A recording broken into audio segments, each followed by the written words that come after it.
ప్రేమ నమ్మకం కలిగిన మా గొప్ప దేవా, నీ కొందనాలు స్తోత్రాలు తండ్రి.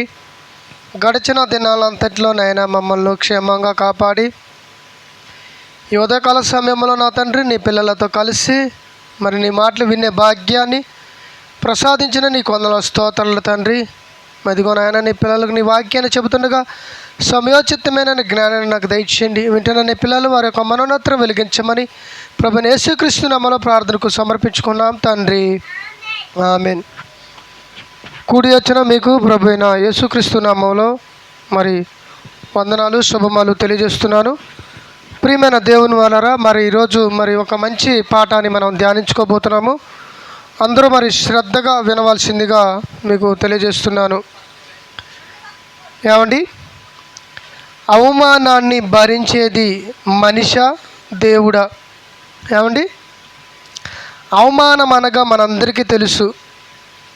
ఏమండి, ఏదన్నా మాట అనేసరికే మనం అవమానపడిపోయి ఏమండి చేయరాని ఏదో చేసుకుంటూ ఉంటాం. చూడండి, భూమి మీద మనుషులు అవమానాన్ని భరించలేకపోతున్నారు. ఏమండి, భర్త ఒక మాట అన్నాడని ఈ భార్య ఏం చేస్తుందంటే తన ప్రాణాన్ని తీసుకుంటుంది. నన్ను ఇంతలా మాట అంటావా, నేను ఏ తప్పు చేశానని, ఏమండి నీకు వ్యతిరేకంగా నేను ఏం బ్రతుకుచున్నానని ప్రాణం తీసుకోవడం మనకి తెలుసు. ప్రియమైన దేవుని వలన ఒక విద్యార్థి గురించి ఆలోచిస్తే, తాను 10th క్లాసు చదువుతున్న సమయంలో ఏమండి చదువు మీద ఇంట్రెస్ట్ పెట్టక, ఏమండి టీచర్స్ చెబుతున్న ఆ పాఠాలను పట్టించుకోక, స్కూల్కి సరిగా వెళ్ళలేక, ఎగ్జామ్ టైంకి వచ్చేసరికి ఏమి రాయాలో తెలియక, ఏమండి ఎగ్జామ్ రాసిన తర్వాతకి రిజల్ట్ వస్తే ఆ రిజల్ట్ ఏమని వస్తుందంటే ఫెయిల్ అయ్యాడని. ఏమండి 10th క్లాసు మరి ఫెయిల్ అయ్యాడని ఆ మాట వినపడగానే అవమానానికి తట్టుకోలేక ఎంతోమంది తమ ప్రాణాలను తీసుకున్న వాళ్ళు మనకి తెలుసు. అలాగే భర్త కూడా చూడండి, ఒక భార్య అక్ర సంబంధాన్ని పెట్టుకున్నదని వాళ్ళిద్దరూ ఒకే చోట ఉన్న ఆ దృశ్యాన్ని చూసి ఈ భర్త ఏం చేశాడంటే ఇద్దరు పిల్లలను నదిలోకి నెట్టేసి, అంటే వారిని చంపేసి ఇతను కూడా అవమానాన్ని భరించలేక చనిపోవడం మనందరికీ తెలుసు. అంటే ప్రియమైన దేవుని వాళ్ళరా, భూమి మీద మనుషులు ఈ అవమానాన్ని భరించుకోలేక ప్రాణాలు తీసుకుంటున్నారు. భూమి మీదకి మనం అసలు ఎందుకు వచ్చాము? మనల్ని దేవుడు ఎందుకు భూమి మీదకి పంపించాడు? ఏమండి, మన ప్రాణాలను తీసుకోవడానికా? ఎవరో ఏదో అన్నారని ప్రాణం తీసుకుంటే ఏమండి జరిగే నష్టం దేవుడికా మనకా? ఒకసారి ఏమండి ప్రసంగి గ్రంథం చూడండి ఏమంటున్నాడో. ప్రసంగి గ్రంథము 7వ అధ్యాయము సొలొమోను గారు ఒక విషయాన్ని తెలియజేస్తున్నాడు. 7వ అధ్యాయంలోనికి ఒకసారి మనం వెళదామండి. ప్రసంగి గ్రంథం 7వ అధ్యాయము వచ్చినాన్ని మీకు ఒకసారి చూపిస్తాను. ఏమండి ఇక్కడ ఏమని ఉంటుందంటే, నీవు ఎలా అంటే నీ యొక్క మరణదినం రాకముందే నువ్వు ఎందుకు నీ ప్రాణాన్ని తీసుకుంటావు అనే వచనం ఇక్కడ 7వ అధ్యాయంలో మనకి కనపడుద్ది. నీ కాలానికి ముందుగా నీవు ఎలా, ఏమండి చూడండి ఒకసారి వచనం చూడండి ఒకసారి.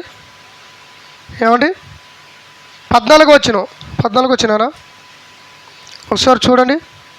7వ అధ్యాయం మన ప్రసంగి గ్రంథం 7వ అధ్యాయంలో 16 వచ్చినా, అది కాదు 17 వచ్చిన. అధికంగా దుర్మార్గ పనులు చేయకము, బుద్ధిహీనంగా తిరగవద్దు, నీ కాలానికి ముందుగా నీ వేళ చనిపోదువు. చూసారండి, అంటే దేవుడు ఒక కాలాన్ని మనిషికి నియమించాడు. ఆ కాలం వచ్చేంత వరకు భూమి మీద మనం బ్రతకాలి. ఏమండి, భార్య ఏదో అన్నదని, భర్త ఏదో అన్నాడని, ఏమండి టీచర్లు ఏదో అన్నారని, ఏమండి ఈ మధ్యకాలంలో వీడియో చూశానండి మన సెల్లులో. మరి ఒక కాలేజీలో, ఒక యూనివర్సిటీలో ఒక అమ్మాయి మరి 3 అంతస్తులో 4 అంతస్తులో ఆ బిల్డింగ్ మించి దూకి చచ్చిపోయింది. ఎందుకు ఇలా తమ ప్రాణాలను తీసుకుంటున్నారంటే దానికి కారణం అవమానాన్ని భరించలేకపోవటం.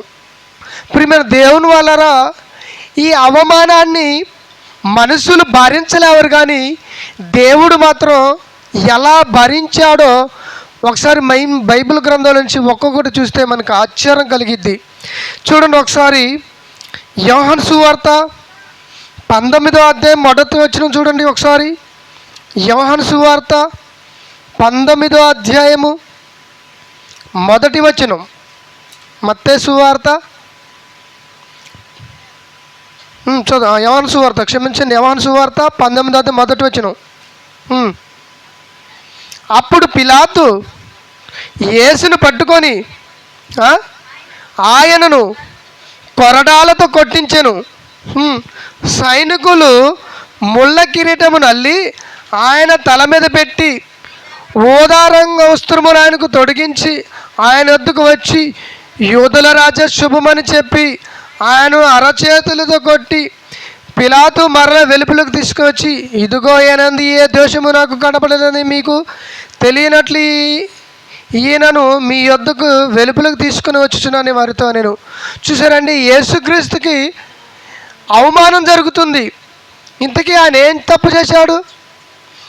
దేవుని వాక్యాన్ని ప్రజలకి చెప్పి దేవుని వైపు నడిపించడం ఆయన చేసిన తప్ప? ఏమండి, అనారోగ్యంతో బాధపడుతున్న వాళ్ళు, కళ్ళు లేని వారికి కళ్ళు ఇవ్వటం తప్ప, కాళ్ళు మరి సరిగా లేక నడవలేని పరిస్థితుల్లో ఉన్న వాళ్ళకి కాళ్ళు ఇవ్వటం తప్ప, ప్రియమైన దేవుని వలన భోజనం లేని వారికి భోజనం పెట్టడం తప్ప? ఏమండి, ఇక్కడ ఎలాంటి అవమానం జరుగుతుందంటే యేసుక్రీస్తునంటే కొరడాలతో కొట్టడం. ఏమండి, ఒక 100 మంది ముందు మనల్ని కనుక ఒక మాట అంటే మనం భరించగలుగుతామండి?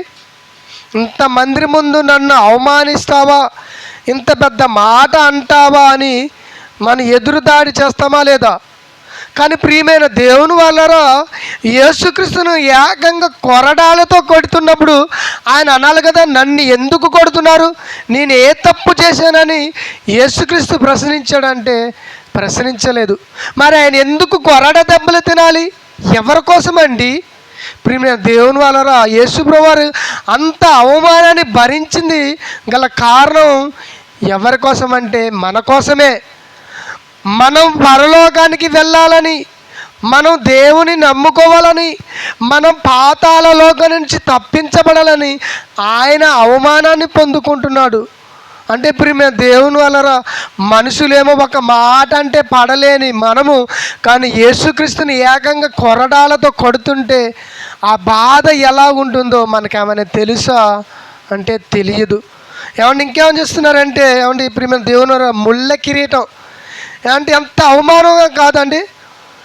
ఒక ముళ్ళుని తీసుకొచ్చి, ఒక కంప ముళ్ళుని తీసుకొచ్చి దాన్ని అల్లి నెత్తి మీద పెడుతుంటే 10 మంది ముందు ఎలా ఉంటుందండి ఆ అవమానం? నిజంగా ఆ అవమానాన్ని యేసు ప్రభువు భరించాడు మనకి ఒక పాఠాన్ని నేర్పాలని. నాలాగా మీరు ఎంతమంది ఎన్ని మాటలు అన్నా కానీ మీరు భరించి భూమి మీద బ్రతకాలి అని దేవుడు తన జీవితంలో మనకి పాఠాన్ని నేర్పుతున్నాడు. ఏమంటే ఇంకేం చేశారో తెలుసా? ఆయనకున్న వస్త్రాలను తీసివేసి రంగు వస్త్రాలు వేశారు. ఏమండి, ఒక 10 మంది ముందు మన బట్టలు ఇప్పుతుంటే ఎలా ఉంటుంది చెప్పండి? మనం తట్టుకోలేస్తామా? ప్రియమైన దేవుని వలన కానీ యేసు ప్రభువారికి తన ఒంటి మీద ఉన్న బట్టలు తీసి వేరే వేస్తుంటే ఆ అవమానం ఎలా ఉంటుందో ఒకసారి ఆలోచించాలి. ఏమండి, మనం ఒకసారి ఆలోచించాలి. ప్రియమైన దేవుని వలన ఏమంటున్నాడు ఇక్కడ? యూదా రంగు వస్త్రమును ఆయనకు తొడిగించి ఆయన ఎద్దుకు వచ్చి యూదుల రాజానికి శుభమని అరచేతులతో కొడుతున్నారు. ఏమండి, ఆయనను కొడుతుంటే అది అవమానమా కాదా? ఏమండి, యేసుప్రభువారు సమాజ మందిరంలోకి వెళ్ళి దేవుని యొక్క సువార్తనే కదా నేను చెప్పింది. ఏదైనా పాపం చేశాడా? ప్రియమైన దేవుని వల్ల ఏ పాపము ఎరగని యేసుప్రభువారు ఎందుకండి మరి అంత అవమానాన్ని భరించాలి? అది నీ కోసం కాదంటారా? నిన్ను నిత్య నరకానికి వెళ్ళకుండా చేయటానికి తాను అవమానాన్ని భరించాడన్న విషయం నువ్వు గమనిస్తున్నావా? భర్త ఒక మాట అనేసరికే తట్టుకోలేక తమ ప్రాణాలు తీసుకుంటున్న ఎంతో స్త్రీలు మనం చూస్తున్నామే. భార్య మరి యొక్క అక్ర సంబంధం పెట్టుకుందా అన్న విషయాన్ని చూసి తట్టుకోలేక నీవు నీ పిల్లలతో సహా చచ్చిపోతున్నావే. ప్రియమైన దేవుని వలన యేసుప్రభువారు సమాజము మధ్యలో, ప్రజలందరి మధ్యలో ఆయనను కొడుతుంటే కూడా ఏమండి ఆయన ఒక్క మాట కూడా పలకట్లేదంటే మరి అవమానాన్ని భరించేది దేవుడా మనిషి అనేది ఆలోచించాలి.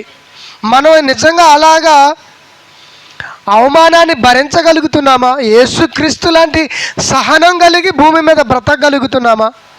చూడండి, మరొక మాటను చూద్దాం ఈ సమయంలో. లూకా సువార్త 22వ అధ్యాయము 23వ వచనం.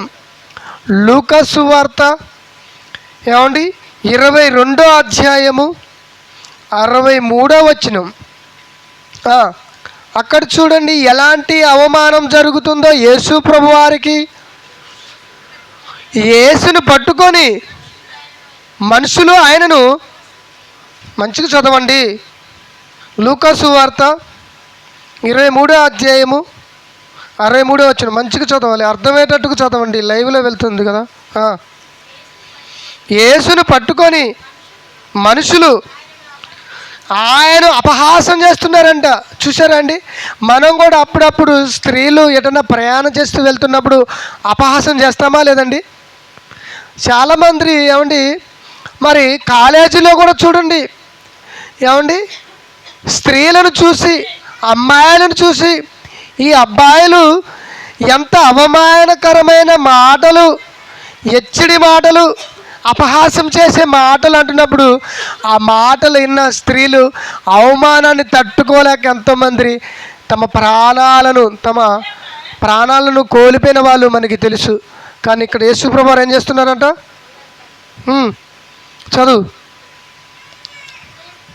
చదవాలి ఒకసారి.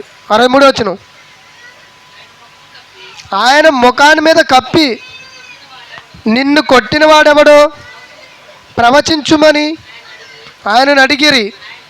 ఆయనకు విరోధంగా ఇంకను అనేక దూషవచనాలు మాట్లాడారంటే అండి, దూషించే మాటలు, దూషకరమైన మాటలు. మనం కూడా దూషకరమైన మాటలు ఎప్పుడు పలుకుతాం తెలుసా? మనల్ని ఎవరైనా ఏదైనా మాట అన్నప్పుడు ఆ మాటను భరించలేక నన్ను ఇంతలా మాట అంటావని ఎదురు దూషించుతాము. కానీ యేసు ప్రభువారిని అంట ఏమండి ఏం చేస్తున్నారు ఇక్కడ? యేసుని పట్టుకొని మనుషులు ఆయనను అపహాసించి కొట్టి ఆయన ముఖాన్ని కప్పారు. దేంతోని? ఆయన ముఖం మీద గుడ్డతో. ఏమండి మనము మనుషుల మీద గుడ్డను కప్పి చంపుతున్న ఒక వ్యక్తిని చూస్తాము ఎప్పుడు. ఏమండి ఏదైనా తప్పు చేశాడు అనుకోండి, అతని మీద కేసు పెడతారు. కేసు పెట్టినప్పుడు ఆ కేసు కోర్టుకు పోయింది. కోర్టుకు పోయినప్పుడు ఆ కోర్టు ఏం చెప్తుందానికి? అతనికి ఉరిశిక్ష ఉరిశిక్ష ఏమని చెబుతారు. అయితే ఈ ఉరిశిక్ష వేయబడుతుంది. ఈ మనిషిని ఉరి దగ్గర తీసిపోయి ఒక నల్లగొడ్డ కప్పి ఉరి తీస్తాడు. అంటే ఎంత భయంకరమైన తప్పు చేసి ఉంటే అలా శిక్షించుతారు. మరి యేసుప్రభువు అలాంటి తప్పు ఆయన చేశాడు ఏమైనా అంటే? ఏ తప్పు చెయ్యలేదు. దేవునికి మనమంతా బిడ్డలము, మనమంతా ఆయన పంపగా వచ్చిన వారము, మనమంతా ఆయన కొరకు భూమి మీద నీతిగా బ్రతకాలనే ఒక ఆలోచనతో ఆయన భూమి మీదకి వస్తే ఆయన ఎంత అవమానపరుస్తున్నారో మనం ఆలోచించాలి. కానీ ప్రియమైన దేవుడు, అదే మనం ఆయన ప్లేస్లో ఉంటే నిజంగా మనం భూమి మీద బ్రతకలేస్తామా? ప్రియమైన దేవుని వల్ల మన ప్రాణాన్ని తీసుకుంటామా? ఏమండి నేను ఏ తప్పు చేయలేదే, నేను సమాజ మందిరాలకు వెళ్ళి ఎప్పుడు దేవుడి మాటలే చెప్పానే, అనేకులను స్వస్థపరిచానే, నేను ఎవరిని దోచుకోలేదే, ఎవరిది నేను లాక్కోలేదే, ఎందుకు నన్ను ఇంతలా కొడుతున్నారు, ఎందుకు నన్ను ఇంతలా అవమానపరుస్తున్నారని యేసుప్రభువారు ఒక మాట అయినా పలికాడంటే పలకలేదు. దానికి గల కారణం ఎవరంటే మనల్ని బట్టే, మనల్ని చూసి మన గురించి ఆలోచించి ఆయన ఎన్ని అవమానకరమైన మాటలు పలికినా కానీ భరించింది కేవలం మన గురించే ఆలోచించాడు. ప్రియమైన దేవుని వలన మనం ఒకసారి ఆలోచించాలి ఈ సమయంలో. ఇంకేమన్నాడు ఇక్కడ 66వ వచనంలో, ఉదయము కాగానే ప్రజల పెద్దలను ప్రధాన యాజకులను శాస్త్రులను సభకూడి ఆయనను తమ మహాసభలోనికి తీసుకొని పోయి, నీవు క్రీస్తువైతే మాతో చెప్పుమనిరి. అందుకని నేను మీతో చెప్పిన మీరు నమ్మరు. అదిగాక నేను మిమ్మల్ని అడిగినాను, మీరు నాకు ఉత్తరము చెప్పరు.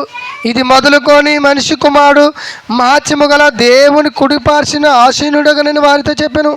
అందుకు వారు, అట్లయితే నీవు దేవుని కుమారుడు అని అడుగగా ఆయన, మీరు అన్నట్టు నేను ఆయన అని వారితో చెప్పాను. అందుకు వారు, మనకి ఇక్కడ సాక్షులు చెప్పనేమి, మనము అతని నోటి మాటని వింటిమి కదా అని చెప్పి ఆయనని తీసుకుపోయి చంపడానికి ప్రయత్నం చేశారు. చూసారా ప్రియమైన దేవుని వారరా, ప్రజలందరి ముందుట వీళ్ళు సిలువ వేయాలి, ఇతన్ని చంపాలి అని అన్నప్పుడు ఎంత అవమానకరమైన విషయమో మనం ఆలోచించాలి. ప్రియమైన దేవుని వలన నిజంగా మరి యేసుప్రభువారు అంత అవమానాన్ని భరించిండు కేవలం మనల్ని బట్టేనండి. మనం దేవుని నమ్ముకోవాలని, మనం దేవుని కొరకు ఉన్నతంగా మారాలని, దేవుడి గురించి ఎంతగా ఆలోచించి తన ఎంత అవమానైనా భరించాడో మనం మరొక విషయాన్ని మీకు చూపిస్తాను. మత్తయి సువార్త 11వ అధ్యాయము 19వ వచనం చూద్దాం ఒకసారి. మత్తయి సువార్త 11వ అధ్యాయము 19వ వచనంలో, మనిషి కుమారుడు తినుచు త్రాగుచు వచ్చాను కనుక ఇదిగో వీడు తిండిపోతూ. చూసారండి, మనం కూడా తిండంటే ఎంత ఆతృతో, ఏమండి ఊళ్ళో పెళ్ళికంట కుక్కలు ఆడావాడి అన్నట్టుగా మనం కూడా ఎవరో ఫంక్షన్ చేసుకుంటుంటే మనం ఎంత అడావడి చేస్తూ వెళ్తామో కదండి. ఆ భోజనాలు పెడుతున్న సమయంలో మనల్ని గనక వచ్చి నీ ఎవరి తాలూకా అని అన్నాడు అనుకోండి, అందరి ముందు ఎలా ఉంటుంది చెప్పండి ఒకసారి. ఎంత అవమానంగా అంటుందండి. నన్ను ఇంతలా మాట అంటాడని, ఏమండి తినే భోజనాన్ని కూడా మధ్యలో విడిచిపెట్టి వెళ్ళిపోయిన పరిస్థితి. ఏమండి యేసుప్రభువారు ఏమంటున్నాడంట, తిండిపోతీయు మద్యపానీయు సుంకరులను పాపులకు స్నేహితుడు. ఇలాంటి మాటలు అంటుంటే యేసుప్రభువారికి ఎలా ఉంటుందో ఒకసారి ఆలోచించాలి. అదే మనల్ని అంటే ప్రియమైన దేవుని వారలారా, మనల్ని కనుక అదే మాట అంటే, మనం అదే ప్లేస్లో ఉంటే మనం నిజంగా దేవుని కొరకు బ్రతకలేస్తామా? దేవుని కొరకు వాక్యాన్ని అనేకులు చెప్పి నడిపించగలమా? మనము అవమానాన్ని భరించి దేవుని కొరకు ఉన్నతంగా మన కుటుంబాలను మార్చుకోగలమా అని ఆలోచిస్తే లేదు. ప్రియమైన దేవుని వలన మనము ఇంత అవమానాన్ని భరించలేము మనం, కానీ దేవుడు భరించి చెబుతున్నాడు మనల్ని మార్చడానికి. చూడండి, మరొక మాటని ఈ సమయంలో మీకు చూపిస్తాను. మత్తయి సువార్త 26వ అధ్యాయం 67వ వచనం. మత్తయి సువార్త 26వ అధ్యాయము 67వ వచనంలో ఒకసారి చూద్దాం. మత్తయి సువార్త 26:67 చదువు. అప్పుడు వారు ఆయన ముఖము మీద, చూసారండి, ఉమ్ము వేశారంట. ఏమండి ఒక 10 మందిని పిలిచి 10 మందిలోకి మనల్ని పిలిచి తుప్పుకొని ఉమ్ము పూస్తే ఎలా ఉంటుంది చెప్పండి?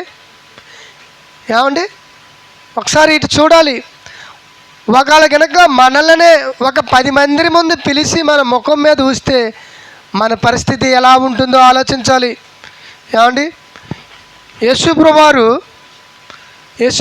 మీద, ఏమండి ప్రజలందరి ముందు ఆయన ముఖం మీద ఉమ్ము వేస్తే ప్రియమైన దేవుని వల్ల ఎలా ఉంటుందో ఒకసారి చూడండి. ఇంకేమంటున్నారు? ఆయనను గుద్దిరి, కొందరు ఆయనను అరచేతులతో కొట్టి, క్రీస్తు నిన్ను కొట్టిన వాడెవడో ప్రవచింపుము అంటున్నారు. ఏమంటే కొట్టింది కాక నేను కొట్టింది ఎవరో చెప్పు అని అడుగుతున్నారంటే అది అవమానం కాదా? ప్రియమైన దేవుని వల్ల నిజంగా ఇంత అవమానాన్ని భరించుతున్నాడు. ముఖం మీద ఉమ్ము వేసినా కానీ, ఆయనను కొరడాలతో కొట్టినా కానీ, చేతులతో గుద్దినా కానీ, నెత్తి మీద ముళ్ళ కిరీటాన్ని పెట్టినా కానీ, ఏమండి ప్రియమైన దేవుని వల్ల అంత అవమానకరమైన సందర్భం కనపడుతుంది మనకి బైబిల్లో. అదే మనమైతే తట్టుకోలేస్తామా? దేవుని కొరకు మనం మరణించలేస్తామా? ఏమండి చూడండి, ఏమండి మన క్రైస్తవులు ఎలా మారిపోయారో మీకు కొన్ని ఎగ్జాంపుల్, కొన్ని మాటలు చెబుతాను. దానికంటే ముందు మరొక మాటను మీకు చూపిస్తాను యేసుక్రీస్తు గురించి. మార్కు సువార్త 15వ అధ్యాయం 17వ వచనం ఒకసారి చూద్దాం. మార్కు సువార్త 15వ అధ్యాయము 17వ వచనం ఒకసారి చూద్దాం. మార్కు సువార్త 15వ అధ్యాయం 17వ వచనంలో ఎక్కడ జరుగుతుంది ఈ సందర్భం చూద్దాం. ఆయనకు ఊదారంగు వస్త్రము తొడిగించి ముళ్ళ కిరీటము ఆయన తల మీద పెట్టి, యూదుల రాజా నీకు శుభమని చెప్పి ఆయనకు వందనము చేసేగిరి. ఇక్కడ వందనాన్ని చేస్తున్నారు. ఏమండి ఒక్కొక్క సువార్థికుడు ఒక్కొక్క మాటను యాడ్ చేసి చెబుతున్నాడు. ఏమండి ముళ్ళ కిరీటం నెత్తి మీద పెట్టి కొరడాలతో కొట్టి ఊదారంగు వస్త్రాలు తొడిగి నీకు వందనమయ్యా అని చెబితే ఎలా ఉంటుంది చెప్పండి? ఇది కూడా ఒక అవమానకరమైన విషయమే. ప్రియమైన దేవుని వలన ఇలాంటి అవమానకరమైన విషయాలు తన జీవితంలో జరుగుతున్నా కానీ ఏమండి యేసుప్రభువు పల్లెత్తి మాట కూడా అనలేదు అంటే ప్రియమైన దేవుని ఆలోచించాలి. కానీ ఈరోజు క్రైస్తవులు అనబడుతున్న వాళ్ళు, బైబిల్ సరిగా నేర్చుకుని వాళ్ళు, ఏమండి మన పైన హైందవులు అంటున్న వాళ్ళు, అనుకునబడుతున్న వాళ్ళు, లేదా అన్యజనులు అనబడుతున్న వాళ్ళు ఒక మాట అనేసరికి ఏమండి దేవుణ్ణి ఇంతలా మాట అంటావా అని వాళ్ళపైన ఎలా తిరుగుబాటు చేసి దేవునిని అవమానపాలు చేస్తున్నారో మీకు మచ్చుగా 2 మాటలు చూపిస్తాను. ప్రియమైన దేవుని వలన నిజంగా దేవునికి అవమానకరంగా మారుతున్న నేటి క్రైస్తవం ఎలాగో మనం చూస్తే ప్రియమైన దేవుని నేటి క్రైస్తవంలో జరుగుతున్న ఎన్నో సంఘటనలను మనం గమనిస్తే మనకు హృదయం ఆవేదన చెందుతుంది. ప్రియమైన దేవుని వలన మొదటి శతాబ్దపు కాలంలో క్రైస్తవాన్ని పోలిస్తే నేటి క్రైస్తవం నిజంగా ఎలాగుందంటే ప్రియమైన దేవుని వలన అసలు క్రైస్తవే అనిపించదు. ఏమండి మొదటి క్రైస్తవులు, మొదటి శతాబ్దంలో ఉన్న క్రైస్తవులు దేవుని కొరకు ఎంత ఉన్నతంగా బ్రతికారండి. ఈ రోజున్న క్రైస్తవులను చూస్తుంటే అసలు వీళ్ళు నిజంగా క్రైస్తవులేనా అనే ప్రశ్న మనలో మెదులుతుంది. అంటే దానికి గల కారణం వారు చేస్తున్న బోధలు. ఏమండి అపోస్తుల బోధ ఎలా ఉంది, మన వాళ్ళు చేస్తున్న బోధలు ఎన్నో ఉన్నాయి. అపోస్తులేమో ధర్మశాస్త్రంలో ఉన్న మాటలు, ప్రవక్తలలో మాటలు, యేసుక్రీస్తు మరణ యొక్క పునరుత్థానం ప్రకటిస్తే వీళ్ళేం చేసుకొని చెబుతున్నారు? వారి యొక్క మతములో ఉన్న గ్రంథాలలోనికి వెళ్ళి అవి తప్పని చెబుతూ దేవుని ఎంతగా అవమానపరుస్తున్నారో మనం చూడాలి. దేవుని ఇంతగా అవమానపరుస్తున్నా కానీ క్రైస్తవులను దేవుడు ఏదైనా ఒక్క మాట అయినా అంటున్నాడండి? దేవుడు ఏమైనా చేస్తున్నాడా అంటే ప్రియమైన దేవుని వల్ల మరి దేవుడా మనిషి అండి అవమానాన్ని భరించేది దేవుడేనండి. చూడండి ఒకసారి, ఏమండి యెహెజ్కేలు గ్రంథము మొదటగా ఇశ్రాయేలులు దేవుని ఎలా మరి అవమానపరిచారో మనం ఒకసారి చూస్తే యెహెజ్కేలు గ్రంథం 36వ అధ్యాయం 20వ వచనం. యెహెజ్కేలు గ్రంథము 36వ అధ్యాయము 20వ వచనం చూడండి ఒకసారి ప్రియమైన దేవుని వారి సమయంలో. యెహెజ్కేలు గ్రంథం 36:20వ వచనం. వారు తాము వెళ్ళిన స్థలములలోని జనుల యొద్ద చేరగా ఆ జనులు వీరు యెహోవా జనులే కదా, ఆయన దేశములో నుండి వచ్చిన వారే కదా అని చెప్పుట వలన నా పరిశుద్ధ నామమును దూషణ కలుగునట్లు ఇశ్రాయేలు కారణమయ్యారు. చూసారండి, అన్యజనుల మధ్యలో దేవుని నామాన్ని దూషణకరంగా ప్రవర్తించారు వీళ్ళు. అంటే అది అవమానమా కాదా? ఇదిగో ఇశ్రాయేలులు వాళ్ళ దేవుడు ఐగుప్తి బానిసత్వంలో నుంచి రప్పిస్తే వీళ్ళంటి ఇలా మారిపోయారు, వీళ్ళంటి ఇలా బ్రతుకుతున్నారు అని అన్నప్పుడు అది అవమానమైనా కాదా? అవమానకరమైన విషయమా కాదండి? ప్రియమైన దేవుని వలన ఒకనాడు ఇశ్రాయేలులు దేవుని అవమానపరిచే ఎన్నో కార్యక్రమాలు చేశారండి. నిజంగా దేవుడు అక్కడ ఎంతగా అవమానపడ్డాడో మనం ఆలోచిస్తే పాత నిబంధన గ్రంథం అంతా చదివితే మనకు అర్థమైంది.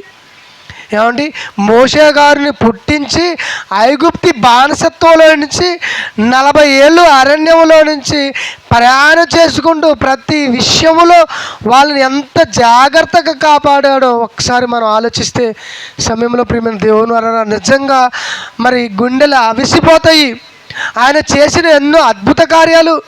ఏమండి, ఎర్ర సముద్రాన్ని సముద్రాన్ని పాయలు చేయటం, ఏమండి, అలాగనే మరి వాళ్ళకి ఆహారం కావాలన్నప్పుడల్లా ఆహారాన్ని కురిపించడం, బండలో నుంచి నీళ్లు రప్పించడం, ఇవన్నీ జరిగించినా కానీ దేవుణ్ణి మర్చిపోయి దేవునికి చివరికి అవమానాన్ని మిగిలిచ్చారు. ఈరోజు క్రైస్తవులు కూడా అలాగనే మారిపోయారండి. వారి యొక్క పరిచర్యను చూడండి, వారి యొక్క పద్ధతులు చూస్తే నిజంగా దేవునికి అవమానమే జరుగుతుంది. ఒకసారి మనం చూస్తే రోమిలికి రాసిన పత్రిక 2వ అధ్యాయం 24వ వచనం. రోమిలికి రాసిన పత్రిక 2వ అధ్యాయము 24వ వచనాన్ని ఒకసారి చూస్తే ఇక్కడ అపోస్తులైన పౌలు గారు ఏం చెబుతున్నాడు? రోమిలికి రాసిన పత్రిక 2వ అధ్యాయం 24వ వచనం. రాయబడిన ప్రకారము మిమ్మును బట్టియే కదా దేవుని నామము అన్యజనులలో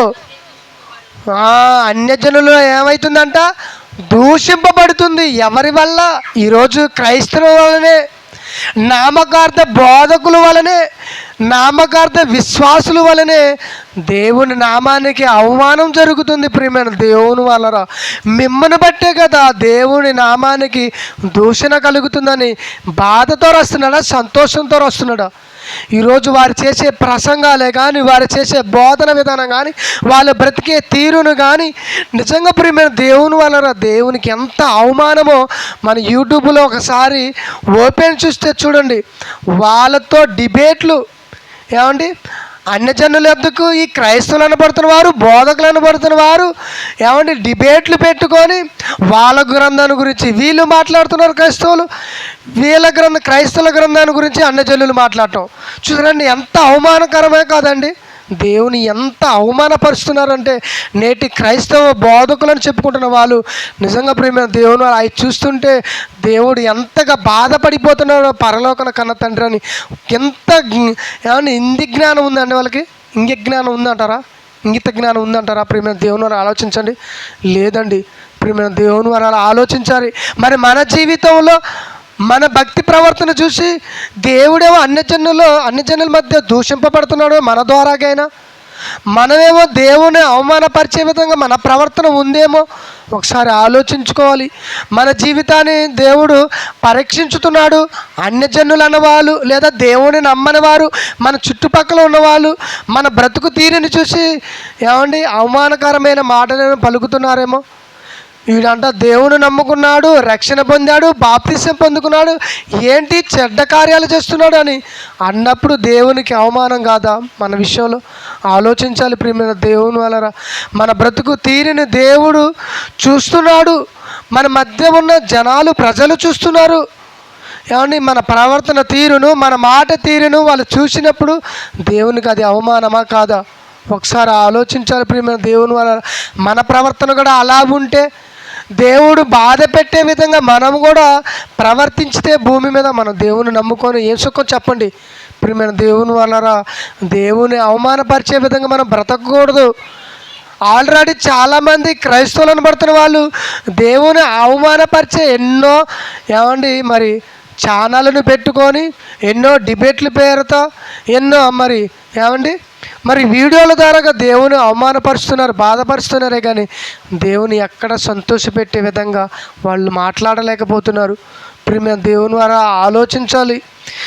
మరొక మాట చూద్దాం ఈ సమయంలో. తీతుకు రాసిన పత్రిక అపోస్తులైన పౌలు గారు తీతుకు ఒక పత్రిక రాస్తూ ఏమంటున్నారు చూడండి. తీతుకు రాసిన పత్రిక 2వ అధ్యాయం 7-8 వచనాలు చూడండి ఒకసారి పౌలు గారు ఏం చెబుతున్నాడో. ఈ సమయంలో మనం ఆలోచించాలి. మనకి ఎంతో అవసరమైన మాటలేనండి ఇక్కడ తెలియజేయబడుతుంది. రెండో అధ్యాయము చదవండి ఒకసారి. 2వ అధ్యాయం 7-8 వచనాలు. పరపక్షమందుండువాడు మనలను గూర్చి చెడ్డ మాటలు ఏది చెప్పనేరక సిగ్గుపడినట్లు అన్నిటి యందు నిన్ను నీవే సత్కారి విషయమై మాదిరిగా కనపరుచుకుమును. పరపక్షందమంది ఉండవాలంటే పరలోకానికి సంబంధించి ఆయన అంటే పరలోకాన్ని పక్షంలో నిలిచిన వాళ్ళు ఎవరైతే ఉన్నారో వాళ్ళు మన విషయంలో అనగా ఒక బోధకుడి విషయంలో ఒక బోధకుడుగా నేనే దేవుని వాక్యాన్ని ప్రజలకు ఎలా చెప్పాలో నాకే తెలియనప్పుడు అక్కడే విన్నవాళ్ళు ఏమనుకుంటారో ఒకసారి ఆలోచించండి. ఈ విషయాన్ని తీతు గారికి పౌలు గారు ఏం చెబుతున్నాడు? ఆయన తీతు దేవుని సేవకుడుగా అక్కడ కనబడుతున్నాడు. ఏమంటున్నాడు చూడండి